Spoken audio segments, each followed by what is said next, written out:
makalyo, ang konsensya. Kayo, madami ba kayo? Huwag kayong mag-alala, huwag niyo hilayan. Tayo, nagmamanual labor ng tapat. Yung mahalaga. Kung tayo, ang point ko lang naman, ako madami sa paa, kasi ako yung lakad ng lakad. Madami akong kalyo sa paa, at makapal ang kalyo ko sa paa. Kaya siguro, pag nakatapa ako ng tamtak, hindi ko mararamdaman sa kakapalan ng aking kalyo. Ang konsensya pala, pwedeng kalyuhin na hindi na nakakaramdam ng kasalanan. At yan ang ating iiwasan. Sabi ni Pope Pius XII, bibigyan ko kayo ng halimbawa, isang bata. Lumaki, ay kitang-kita ang mga magulang, ay mga magnanakaw. Lalaki ang bata. Ang para sa kanya, correct? Para sa kanya, ang pagnanakaw ay hindi masama. Dahil yun ang kanya naging konteksto. So nagkamali ng paghulma ngayon ang kanyang konsensya kasi yun ang kanyang nakikita. Pero alam nyo, kapag nagkakawisyo ang bata, sigurado ako nagtanong siya, parang mali yung ginagawa ng magulang ko. Sigurado ako dyan. Kasi pag ipinapanganak ng tao, may natural goodness in him. Maniwala kayo dyan. Yun nga lang, kapag sinanay ng sinanay ang sarili sa paggawa ng masama, kahit na ito'y masama, hindi mo pa ito nakikita. Sanay na eh.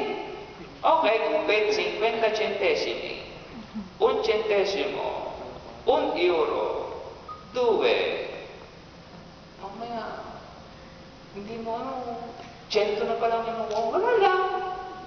Kasi tinali niya yung konsensya eh. Iiwasan niya. Huwag lilinlangin ang inyong konsensya. Panatilihin ang inosensya niya. May another extreme mo ang konsensya. Kung mayroong kalyuhing konsensya, meron naman tinatawag na skrupulosa. Ito naman ho yung sobrang payos. Kahit na siguro ay hindi naman sinasadya, nakatapak na paa, ay para baga hindi na mapakali, hahanap na ng pari. Ano ba ang kasalanan? Nakatapak ako ng paa. Depende sa laki ng paa siguro.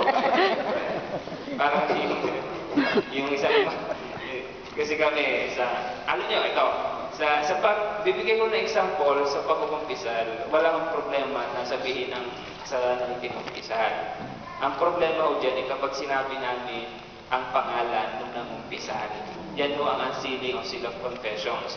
Kasi for example, sa morals, ang pinapag-aralan namin dyan, ang mga cases. How could we learn the cases if kung hindi ito talaga mga nangyayari? Pero ang mahalaga, you keep the confidentiality of the penitent. Wala namang problema. Nung kami sa seminaryo, sa minor kasi, minsan nauusap kami magpakumpisal sa mga elementary.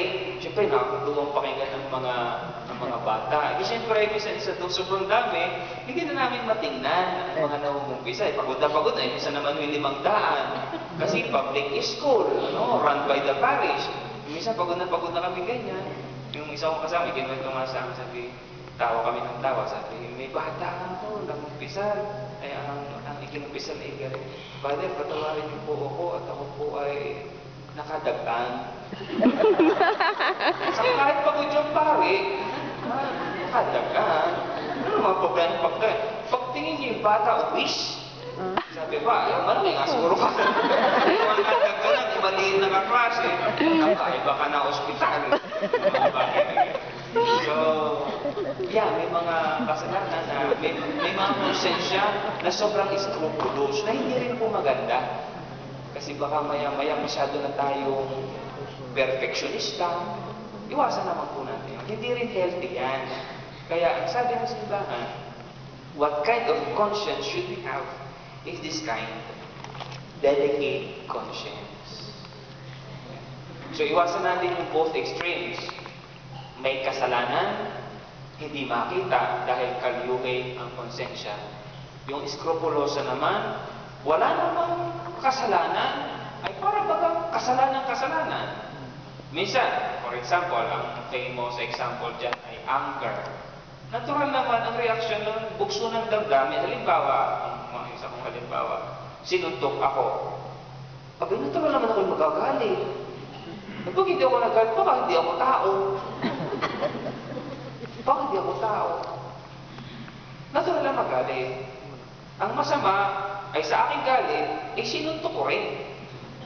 Ayun ang masama.